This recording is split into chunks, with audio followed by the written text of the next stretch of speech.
Welcome to my YouTube channel Ujjain car drill cooler 2016 model i20 है जो denting के लिए हमारे वर्कशॉप पर आई है। और इसका हमने फ्रंट बम्पर ओपन किया है और साइड क्वार्टर पैनल या फ्रंट मडगार्ड कह लो, फ्रंट मडगार्ड की मैं डेंटिंग करूँगा जो पूरी तरह हाफ डैमेज कह सकते हैं, हाफ डैमेज हो गया था। उसकी मैंने डेंटिंग करी और उसके ऊपर थोड़ा मसाला वगैरह लगाया और डेंटिंग प्रोसेस होने के बाद ये आप देख लीजिए कि पहले मैंने इसका डेंटिंग करा है और डेंटिंग करने के बाद अभी हेडलाइट खोली जा रही है। अब ग्राइंडिंग का काम चलेगा। अब ग्राइंडिंग स्लोली ग्राइंडिंग करके उसका ग्राइंडिंग होने के बाद पूरा ग्राइंडिंग होने के बाद एक बार फिर उसकी डेंटिंग देखी जाएगी कि ऐसा तो नहीं कहीं ऊपर से डेंट रह जाए या ज़्यादा मसाला भरना पड़े, और उसका फाइनल डेंटिंग कर देंगे पूरा ग्राइंडिंग होने के बाद। और फिर उस पर हम मेटाफिल लगाकर उसका भरेंगे और भरने के बाद हम उसको घिसेंगे। घिसने से बाद हम एकदम प्लेन कर देंगे और प्लेन करने के बाद फिर जो है एक बार पुट्टी थोड़ी सी भरी जाएगी। अभी तो मैं फ़िलहाल ये ग्राइंडिंग ही कर रहा हूँ। आप देख लीजिए कि ग्राइंडिंग का कार्य चल रहा है स्लोली और पूरा उसकी नसों का भी ध्यान रखा जाएगा कि एक नस पूरी उभरी जाए, नसों को भी पूरा ताना जाएगा। ऐसा नहीं हो कि हम उससे बनाएं, बिल्कुल प्रॉपरली उसकी नस बनाई जाएगी।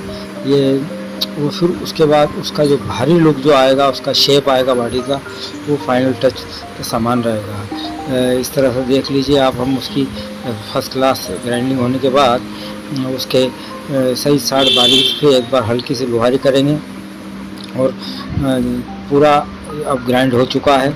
अब हल्की सी फिर इसमें हम डेंटिंग कर रहे हैं। ये देखो आप, नस पूरी तरह दिख रही है जो मेरे द्वारा डेंटिंग किया जा रहा है।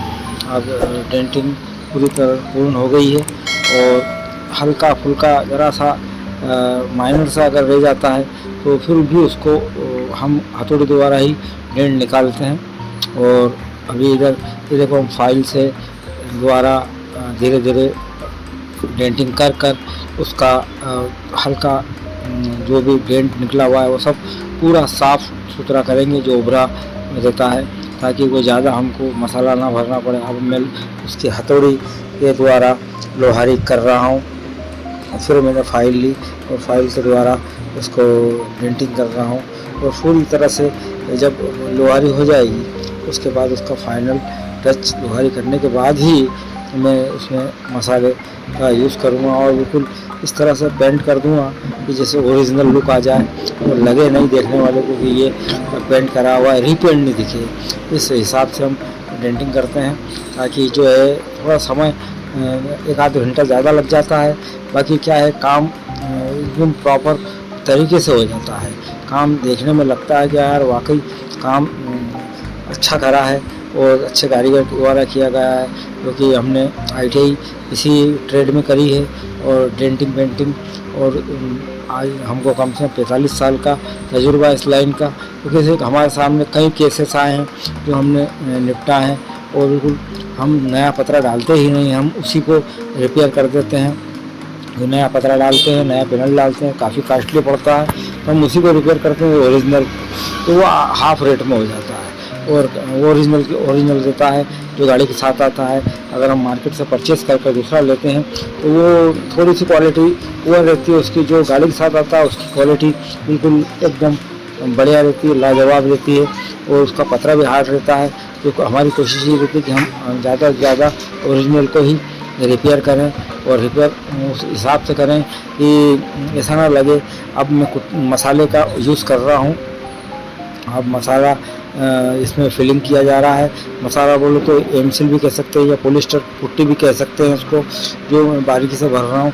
ये इसकी आईब्रो बराबर वैसी सेटिंग की जाएगी जैसी आती है और उसके बाद हम इसको 80 नंबर रेजमाल से सैंडिंग करेंगे और चाहे तो हम हाथ से कर दें, और ये अपने पास मशीन की फैसिलिटी है तो हम अपन मशीन से ही हम लोग उसको सेंड करते हैं। और फिर उसके बाद मशीन में दूसरा पेपर 180 का यूज़ करते हैं।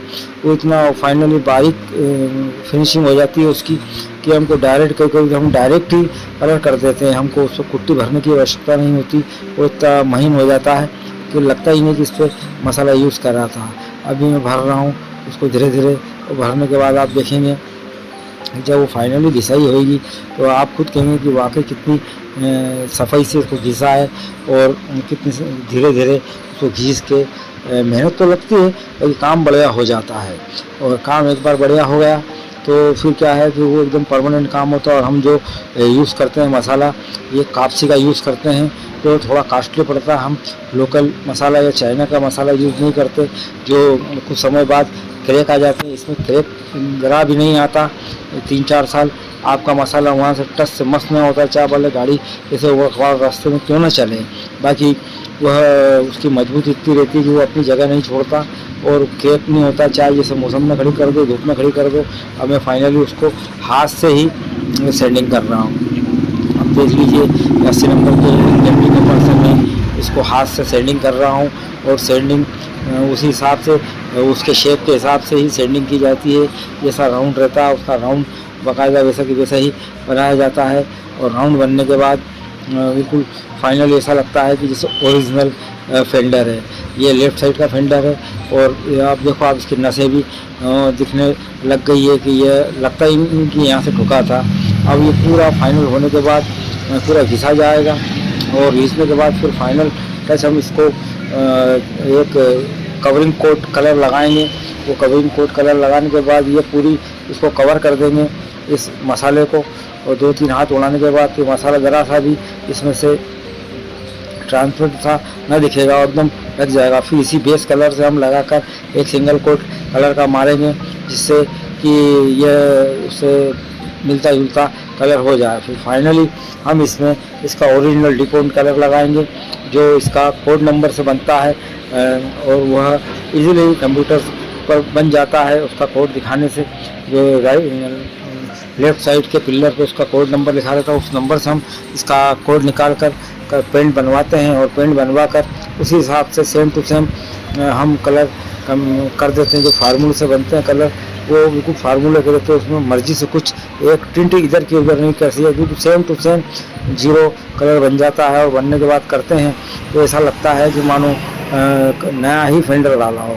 और कोई बता ही नहीं सकता, पॉलिश तो करने की ज़रूरत तो पड़ती ही नहीं क्योंकि हम इतनी फिनिशिंग से बात है कि दाना इतना पतला आता है लगता ही नहीं कि ये पेंट करा हुआ है। और अभी तो मैं घिस रहा हूँ इसको, और घिसने के बाद जब फाइनली आप देख रहे हो घिसने पे कैसा डस्ट निकल रहा है उसका, और डस्ट धीरे धीरे नीचे गिरते जाएगा। हम इसको ड्राई सैंडिंग ही कर रहे हैं, पानी से नहीं कर रहे हैं क्योंकि बारिश का मौसम है। और बारिश के मौसम में अगर वेट सैंडिंग करते हैं तो गीला रह जाता है और मॉइस्चर आ जाते हैं तो उसमें बबल्स वगैरह आने के चांसेस ज़्यादा रहते हैं। बाकी हम इसको ड्राई सैंडिंग इसलिए कर रहे हैं कि वह ड्राई में इजीली सेंड हो जाए। अब इधर पीछे का था, पीछे का भी टूटा फूटा था तो हमने उसको रिपेयर करा। ये पिछले बम्पर का है, हमने इसमें बम्पर में जाली वेल्डिंग करके यह एमसिल मेटासिल फिल करी है और इसका शेप दिया जाएगा। ये भी हाथ के हाथ ये हिस्सा भी बिल्कुल वैसे भी वैसे हो जाएगा जैसा अभी हमने आगे का हिस्सा करा था। वो करने के बाद जब फाइनली जब मैं कलर करूँगा तो आपको बताऊँगा कि कलर किस हिसाब से होता है, किस तरीके से होता है, किस मेथड से होता है। आप समझ जाएंगे वाकई कलर इस तरीके से होता है। और थोड़ी सी मेहनत ज़रूर ज़्यादा लगती है, बाकी कलर ऐसा हो जाता है लगता ही नहीं कि ये कलर अपन ने बाज़ार में करवाया, ऐसा लगता है जैसे ओरिजिनल।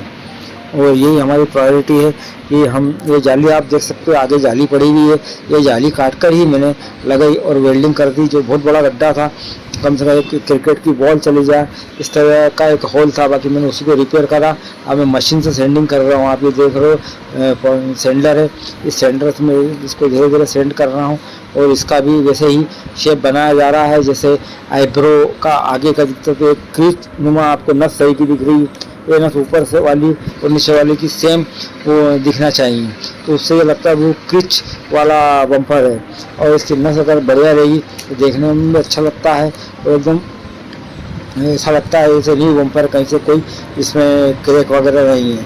क्योंकि फिर करने के बाद फिर हम इसमें भी वही प्रोसेस करेंगे। अभी वही घिसने की प्रक्रिया चल रही है। अब धीरे धीरे इसमें फिनिशिंग ऐसी आ जाएगी कि मानो जैसे यह यहाँ पर टूटा था ही नहीं, और उसके बाद ऐसा लगेगा कि सेम न्यू सरीका हो जाएगा।